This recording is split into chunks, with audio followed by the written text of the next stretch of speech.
Kallis kogudus, mul on hea meel sind näha ja sinuga jagada täna Jumala sõna. Me oleme maikuus ja me arutame sellel kuul ühte teemat, mille me oleme kokku võtnud järgmiselt. Ma ei ole lihtsalt eestlane, ma olen eelkõige Jumala riigi kodanik. Ja selle teema all me katsume käsitleda võib-olla raskeid ja ebamugavaid teemasid, kus kaasaja ühiskond ja selline humanistlikust taustast, inimese mõõdupuuks olemise taustast on nagu ühed arusaamad ja väärtused. Ja siis me loeme piiblit ja näeme, kuidas Jumala riigis on need väärtused vähe teise koha peal. Ja on vaja selles pingeväljas leida, kus on see tasakaal, kus on see, mida Jumal sinult ja minult ootab ja kus on see, kus me oleme eestlasena või täna lääne ühiskonna kodanikuna. Täna ma räägin lahutusest abielus ja taasabiellumisest. Ma annan kohe aru, et see aeg, mis minu käes on kordades ja kordades liiga lühike, et natukenegi sellesse teemasse sisse võtta, kuid Jumala sõna käsitleb seda üsna konkreetselt ja samas see on nii erinev sellest, kuidas tänapäeva ühiskond ja selline arusaam, tavaarusaam on abiellumisest ja lahutusest ja taasabiellumisest. Aga me loeme Jumala sõna Mattuse evangeeliumist 19. peatükist ja 3. salmist edasi. Ja Jeesuse juurde astus varisere, kes küsisid teda kiusates. Kas tohib oma naist minema ajada mis tahes põhjusel? Tema aga vastas. Kas te ei ole lugenud, et loomise algul tegi looja inimese meheks ja naiseks? Ja ütles, seepärast jätab mees oma isa ja ema ning hoiab oma naise poole. Ja need kaks saavad üheks. Nõnda ei ole nad enam kaks, vaid üks liha. Mis nüüd Jumal on ühte pannud, seda ärgu inimene lahutagu. Nad ütlesid talle, mis pärast siis Mooses on käskinud anda lahutustunnistuse, kui tahetakse naist minema ajada. Jeesus vastas neile, teie kõva südame pärast lubas Mooses teil oma naist minema ajada. Algul aga ei olnud see nõnda. Aga mina ütlen teile, kes iganes ajab minema oma naise muidu kui liiderlikkuse pärast ja abiellub teisega, rikub abielu. Ja kes abiellub minema aetud naisega, rikub abielu. Jüngrid ütlesid talle, kui naise võtmisega on lugu nõnda, kes siis saab seda teha? Selline lugu. Ma arvan, on oluline märkida selle vaidluse või arutelu konteksti. Ja nimelt on Talmudis juudi pärimuses tollest ajast, kui Jeesus elas, väga selgelt näha ja kirjeldatud see vaidlus, mis juutidel käis, tähendab variseride erinevate koolkondade või nad ütlevad kodade vahel, et üks oli Shemai koda ja teine oli Hilleli koda või siis koolkond, kes omavahel vaidlesid selle üle, et mis siis ikkagi on see 5. Moosese 24. peatükis lubatud lahutuskirja põhjus. Sest see tekst, mida 5. Moosese raamat ütleb, et kui mees leiab, et ta naises on midagi ebameeldivalt ja siis Misna koolkond ütleb, et selleks peabki olema liiderlikkus või siis abielu rikkumine, midagi moraalselt ebapüha ja ebaõiglast. Seevastu Hilleli koolkond Nemad läksid seda teed, kus põhimõtteliselt väga kergelt sai otsustada, et ma ei taha seda naist enam. Et kui naine näiteks jättis nõud korralikult pesemata, lasi toidu hapuks minna või ei koristanud piisavalt oma telki, siis oli piisav põhjus, ta ei meeldi enam ja sa võid kirjutada lahutuskirja ja see abielu on lõpetatud. Nüüd on huvitav veel siia juurde märkida, et tegelikult selles Moosese raamatu tekstis, seal on see tekst jätkub, mul puudub aeg, et sinna pikemalt minna, aga seal on öeldud, et kui see naine siis abielub järgmisega ja see järgmine näiteks sureb ja nüüd ta tahaks uuesti tagasi tulla esimese mehe juurde, siis see on keelatud. Tal ei ole seda luba teha.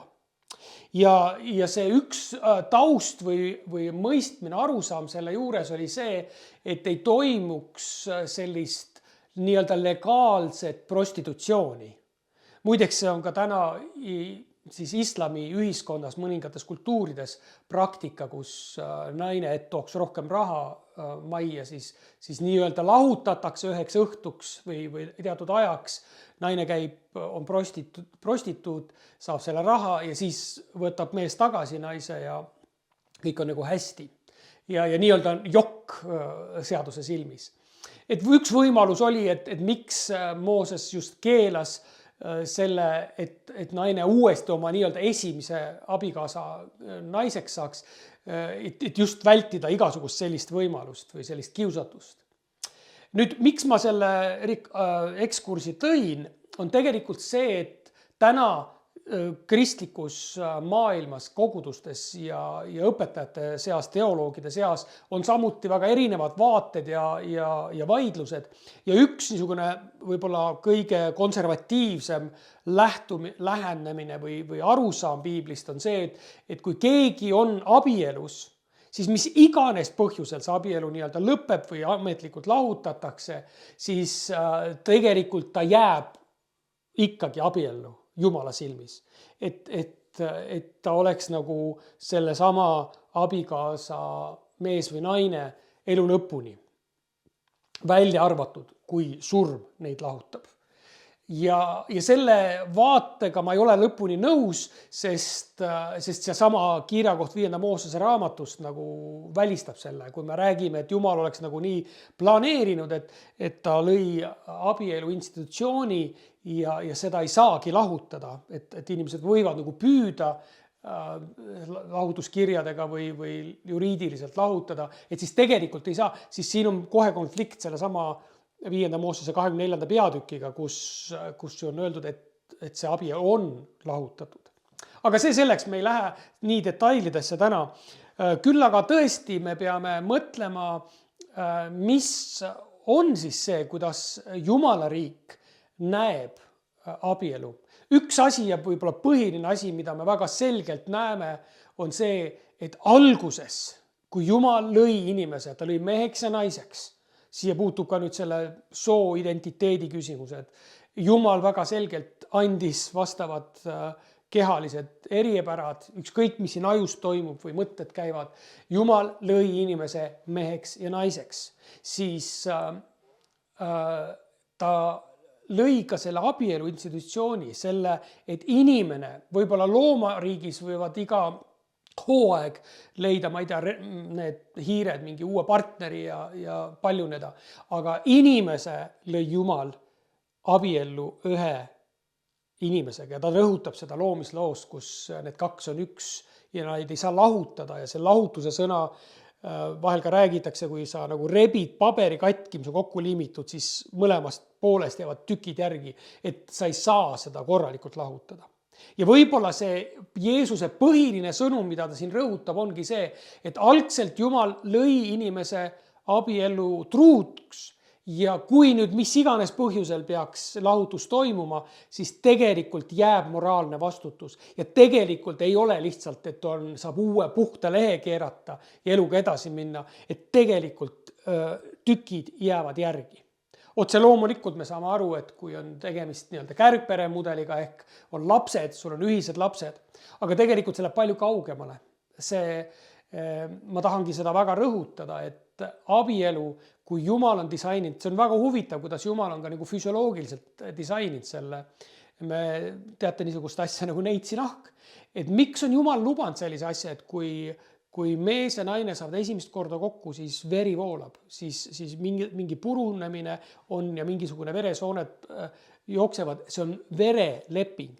Mehe ja naise vahel sõlmitakse, jah, Jumala ees ja perekonna ees abielu, aga ka abielu voodis sõlmitakse vereleping. Ja see naine ei ole kunagi enam neitsi. Ja selles mõttes Jumal on selle disaininud pühaks. Vaadake, piibel vanas ja uues testamendis väga rõhutab, et veri on püha. See on midagi, mis väljendab elu, mis väljendab seda, kuidas Jumal on inimest loonud. Ja näiteks tahan siinkohal seda sõnastada, et kui näiteks on ühised lapsed ja kuidagi leitakse see lahendus kärgperes või on ühised sõbrad, kes siis satuvad halba olukorda, nüüd nad kas saavad olla mõlema sõbrad või ei saa olla ja nii palju erinevaid nüansse ja teemasid on, siis meil sellise vabakogudusliku lähenemisega on ka väga selge põhimõte, et kui keegi on lahutatud ja isegi taas abiellunud, siis ta ei saa kaasa teenida vaimulikus teenimises.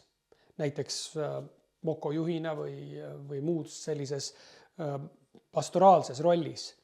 Ja seda, sest et see on midagi, mida ta on nagu, see neitslikkus on kaotatud ja seda sa võid eluga nagu edasi minna, aga on mingid asjad, kus sa ei saa edasi minna. Ma ise tooksin võib-olla võrdpildi meie ühiskonnas, mõni ütleb, et see on nii ebaõiglane ja tema teine pool oli süüdi ja kannab seda vastutust. Aga ma tooksin paralleeli näiteks meie valitsussüsteemiga, mis on ka täna demokraatlik ja selline igati liberaalne, aga näiteks on üks väga selge piir, et keegi ei saa, ta võib olla väga populaarne olla häälte magnet ja saada valitsusse, aga ta ei saa ministriks saada, kui ta ei läbi siis kaitsepolitsei seda filtrit, ehk et ta saaks riigi saladuse omamise luba. Kui tal on elus toimunud taustal mingisugune asi, kus ta on murdnud seadust, kus ta ei ole olnud usaldusväärne, siis see märk, ta võib olla tore inimene, ta võib väga aktiivne olla, ta võib teha väga palju, ta võib esindada väga paljude inimeste arvamusi, aga ta ei saa teenida ministrina näiteks. Ja see on, ma arvan, oluline meil mõista, et ükskõik milline on need olukord või kes on süüdi või kuidas need asjad juhtusid, siis kui abikaasa ei ole surnud, tegelikult Jeesus toob veel, eks ole, ta toob selle liiderlikkuse teema, ma kohe räägin sellest pikemalt, aga siis mingid uksed on nagu jäädavalt muutunud või kinni. Ja ma arvan, et see on üks koht, kus me nagu saame võtta vastutust, sest see moraalne vastutus jääb igal juhul. Ja seetõttu ma rõhutan seda ilmselt mitu korda selle loo juures, kui sa abiellud, siis see on väga oluline otsus ja see on kogu eluks. Ja sellel on kogu eluks tulenevad tagajärjed. See on püha. Jumal kutsub abielu pühaks ja sama vereleping annab selleks sellise väga selge märgi, et Jumal ei võta seda kui lihtsalt sõprust kellegi ühega või teisega. Ja miks ka Jumal väga tihti toob pilte muideks Vanas Testamendis sellega, kuidas tema ustavust murdnud Iisrael, tema rahvas on otse kui abielu rikkuja. Ja siis Jumal ütleb, et mina lahutan ennast sinust.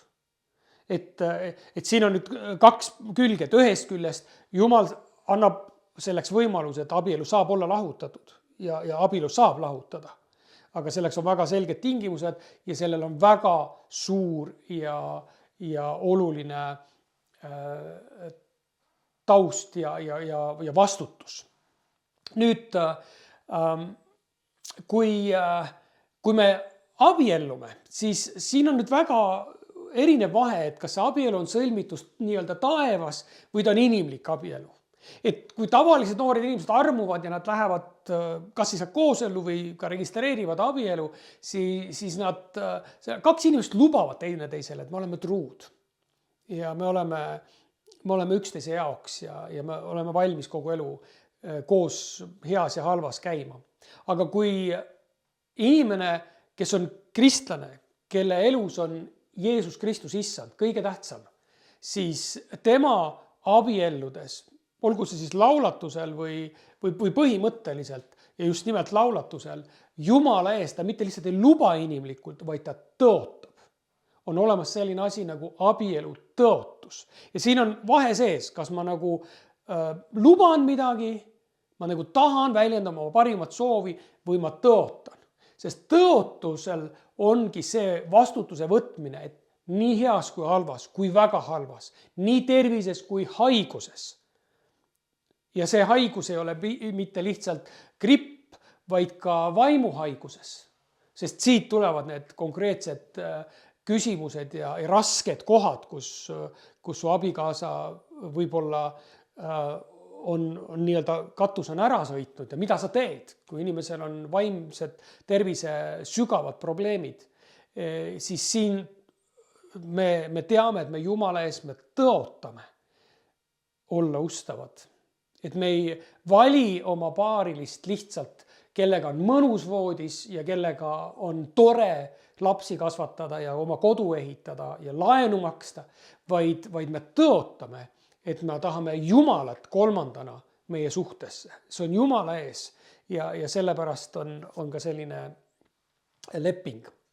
Et tahtsin selle ära markeerida. Nüüd Malaakia kirjas 2. peatükis 16. salmis ütleb Jumal väga selgelt, et ta vihkab lahutust, ütleb issand. Ma vihkan lahutust. Ja Jeesus, kui ta nüüd tegeleb selle abielu probleemiga, siis nüüd see kostub nagu oleks väga rigiidne või väga mustvalgelt, et lihtsalt ei olegi võimalust ja kõik. Siis me nägime, et tegelikult Jeesus kasutas sõna, et ei või lahutada millegi muu kui liiderlikkuse pärast. Ja see liiderlikkus, see sõna kreeka keeles on porneia ja see ei ole lihtsalt tavaline abielu rikkumine, vaid see on tegelikult niisugune laiem mõiste, kuhu tulevad erinevad seksuaalsed alatooniga patud ja perverssused. Aga samamoodi ka lihtne selline abielu rikkumine. Ja seda, kui Jeesus annab selle nagu võimaluse, et abielu saab lahutada, siis kui on selline asi juhtunud, siis see ei tähenda seda, et see oleks nagu kergelt võetav, nii nagu selle Moosese lahutuskirjaga, et okei, kukkusid, sest et me ju teame, kuidas see päriselt elus toimub, et näiteks ütleme, naine osutub frigiidseks, tal ei ole mingit soovi seksida ja mees on nagu hädas sellega ja kuidas ta siis hakkama saab. Või siis, et naine õpib, ma ütlen naine, samamoodi võib mees teha, et õpitakse ära selline muster, kuidas mingitele tingimustele mitte vastates või teisele ära tegemiseks nagu keeldutakse intiimelust mingil perioodil ja siis sa tegelikult nagu avad selle võimaluse või selle kiusatuse vastaspoolele, et ta saab või väga kerge saak on. Või näiteks ka puhkusel üksi käies või just niimoodi ilma niisuguse turvatundeta seksuaalses mõttes saata kuskile lõunamaadesse, kus on ilusad kiusatused nagu liblikad ümber ringi, siis küsimus jääb, et lõpuks, kes see siis vastutab? Kas see inimene, kes eksis? Jah, muidugi, aga palju on kaasvastutus teisel poolel. Ja reegel on see, et kui räägitakse abielukriisist ja mis viib lahutuse poole, siis ega ei ole tegelikult süütut osapoolt, et tema tegi ja tema vastutab. Võib-olla natukene rohkem on selles teises erisuses, mida me Uues Testamendis näeme, kus Paulus ütleb, et uskmatu pool, kui keegi on usus alanud, kui keegi ei arvesta selle kolmanda osapoolega, Jeesusega, Jumalaga oma suhtes, siis tema on vaba minema. Et kui tema tahab, ma ei taha sihukest usklikku abikaasat ja tahab lahutada, siis Paulus annab selleks Korintuse kirjas meile võimaluse, et usklik osapool ei ole nagu seotud või vangistatud selles, et tal on vabadus. Nüüd, mida ma öelda veel tahan, on see, et Jeesus, kui ta ütleb mõnedki kuningriigi põhimõtted väga mustvalgelt ja selgelt välja, siis tegelikult samas Jeesus annab ka erandi võimaluse. Ja jälgige, mida ma tahan öelda. No näiteks Jeesus ütleb, Mattuse 5:22 ütleb, et kui sa ütled loll, sa kuulud ülemkohtu alla, et see on nagu täiesti võimatu, et keegi võib teise kohta öelda loll või rumal. Ja siis läheb paar peatükki mööda ja Jeesus ise ütleb variserid, et te lollid. Mattuse 23:17. Rääkides seal hingamispäevast, ma ei jõua sinna sisse minna. Ja siis ta räägib Mattuse 12. peatükis erandist, et kui Jumala reegel on, et on hingamispäev, on päev, kus on eraldatud Jumalale tööd ei tehta, aga kuidas siis preestrid teevad erandid, nad teenivad, nad tapavad ohvriloome seal tollel ajal. Ja ta ütleb, et see on okei. Ehk siis, et Jumal ei ole lõpuni nagu must-valge hästi nagu kindlas kandilises kastis kinni ja nüüd on ainult nii, vaid kui Jeesus selle teemaga tegeleb, see Mattuse 12. peatükis, siis ta 7. salmis ütleb nii, et kui te oleksite mõistnud, mida see tähendab, ma ei taha ohvrit, vaid halastust, siis te ei oleks mõistnud hukka süütuid. Ja see oli nüüd see variseride probleem, et nemad lahmisid lihtsalt, et see on nüüd reegel, nii tohib, nii ei tohi. Ja minu soov on, kallis mosaikkoguduse inimene, et me ei oleks need, kes lihtsalt lahmivad, et nii on või nii tohib ja nii ei tohi ja kõik, vaid et meil eelkõige jääks see halastuse prill või arusaam. Ja ma tean, et varem või hiljem, täna meil ei ole silmapiiril kellelgi sellist rasket kohta ja olukorda, aga me elame maailmas ja sina varem või hiljem näed teiste elus, kus on väga kiusatus nagu kergekäeliselt hukka mõista. Et nad on isekad, nad otsustavad enda jaoks, et me lõpetame selle abielu või see ei toimi ja nagu lähevad seda teed, siis ma arvan, et on väga oluline mõista, et jah, Jumala riigi põhimõte on, et abielu ei ole lahutamiseks. Ja ometigi, kui mis iganes olukorrad ja jah, kui on need abielu rikkumise põhjused, aga mitte ilmselt selline ühekordne libastumine, vaid kui on nagu, ma ütleksin sellise hooruse vaimuga tegemist, sellise põhimõttelise ja sellise ennast uhkustava käitumisega tegemist. Me koguduses, me iga liikmega, kes tuleb kogudusse, me räägime seda, et mis on see koht, kus meil tuleb koguduslik nagu karistus või me paneme inimese nimekirjast kõrvale, on siis, kui inimese õpetus läheb nii-öelda vasakule, kus inimene hakkab õigustama oma pattu ja oma käitumist, siis on meil probleem. Ja mina saan aru, et ka Jeesusel on nendega probleem, kes õigustavad oma patuste käitumist. Nüüd, kui keegi näiteks alkoholist libastub ja ta kukub, siis me aitame ja me halastusega aitame kaasa. Aga kui keegi nagu uhkustab, ütleb, et ei, et Jeesus ka jõi veini ja ma võingi ja läheb sellest teel edasi, siis see spiraal tavaliselt lõpeb väga halvasti. Ja samamoodi abieluga. Et küsimus ei ole täna, et anda nimekirjad, missugused on need lubatud ja missugused on need keelatud võimalused, kuidas abielu lahutada ja missugused on need lubatud ja keelatud võimalused, kuidas taas abielluda. Ma ajalises mõttes ei jõua sellesse täna minna, aga need võib-olla te saate seda arutada, aga see soov ja igatsus on, et kui me tegeleme nende küsimustega, siis need on väga olulised ja rasked ja tõsised küsimused ja samal ajal, et me ei unustaks ära, et Jumal annab võimaluse ja Jumal armastab inimest ja samal ajal ta ei pane silma kinni. Vastutus jääb ja nende tagajärgedega tuleb elada. Ja seetõttu ma soovin meile kõigile Jumala kartlikku, tõsist ja samas armastust täis suhtumist nii kaaskristlasesse kui ka enda suhtes ja oma abiellu. Olgu teil väga hea ja sisukas vestlus, vaadake neid arutelu küsimusi ja ma soovin, et meil kellelegi ei peaks need rasked otsused olema meie enda elus. Olge õnnistatud.